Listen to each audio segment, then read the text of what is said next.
energy independence and unite Americans of all political stripes in a common purpose. Tonight we are honored to have him as our final keynote speaker. Please welcome Dan Carroll.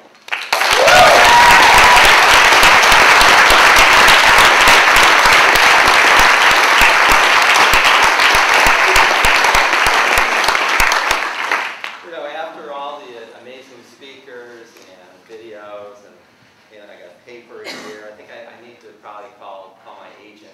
There's a bunch of wonderful people come back to follow. Plus, apparently I'm the last thing that stands between you and a party. So I will try to churn through here. I was asked to sort of blabble, if you will, about three things. One, movement building. Two, what it's going to take to win the moment at hand. And then three, what do we need to do the day after?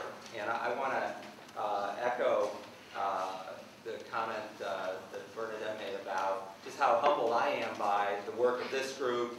Happen to know Billy Parrish and Jesse Tolkien, and excited to see just a new wave of even better organizers coming up, because what you guys are doing is just so critical. So again, I'm really just so impressive. So first about movement building, and I use the quotey word. It makes me a little bit uncomfortable, but I think it's really critical that you're intentionally thinking about where you're taking it. The video of how you'll be able to look back with the success and the notion of story to sort of guide that is really, really important. I wanted to give you just a quick 2-minute view of the stops and starts of the last 30 years of this movement, which has really been a crawl. Not that I'm bitter, I graduated college in 1980, which was basically the day the music died on a lot of stuff. Ronald Reagan comes into office and literally ripped solar panels off the roof of the White House that Jimmy Carter had put there. Jimmy Carter had sort of kind of, talked about we're going to have to sacrifice rather than talk about solutions, and have gone on to lose a national election. I was a environmental planning type major. Oil went to $7 a barrel, probably not on purpose from the people that control that markets. Alternative energy goes away. And basically the energy debate sort of turned into Groundhog's Day, the movie, for a long, long time. Nothing really happened. No snow, nothing whatsoever. And you can pick any time you'd like, but a lot changed, I think, on 9/11 for a bunch of reasons. But a bunch of folks around 9/11 came together. I had actually gotten out of environmental policy and gotten into pure politics. I'd done presidential campaigns because it just, we had 12 years of Republican rule. But after 9/11, a bunch of folks came together, myself among them, that wanted to use the moment to change the conversation and the debate that kept hitting the same wall. And so, there were a bunch of efforts. So basically, how do we build a Green New Deal? We were going to war. It certainly wasn't just about oil, but, I think if the terrorist attack had come from another place, maybe we wouldn't have sent as many troops. Separate topic for another night. But, like it or not, we took a few what are the strategic premises to move these things? And the first strategic premise was, whether you like nationalism and patriotism or not, I happen to be a huge patriot. I love America. I think it's got its problems, but, I think the election last year is worth reflecting on as what the promise of this country can be. But the question was, how can we harness nationalism to good ends?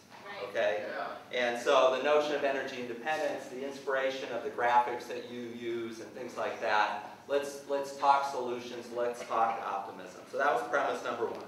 Premise number two is, how do we take the climate situation and turn it from problem to opportunity? And I'm just echoing what others have said about that. Third premise was, how do we build the first coalition partner and start building a movement? And the first partner we really needed to win over was the labor movement. For those of you that might remember, in 1999, up in Seattle, the World Trade Organization, you had the so-called Turtles and Teamsters marching together, environmentalists and labor working together.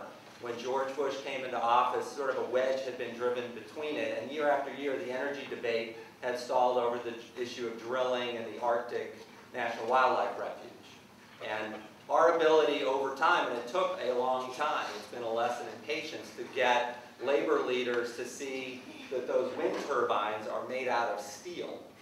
Okay, and that there were, manly man pipeline jobs, if you will, in Cleveland, in Pittsburgh, and places like that. All of a sudden, the opportunity politically of having a labor movement involved, seeing this as a manufacturing opportunity, a jobs opportunity, and now we look at interesting stories. I mean, the most common is in Gamesa, in Johnstown, Pennsylvania, abandoned steel mill, now building wind turbines with former unemployed steel workers building them. I mean, these are the kind of stories that we need to scale. Yeah.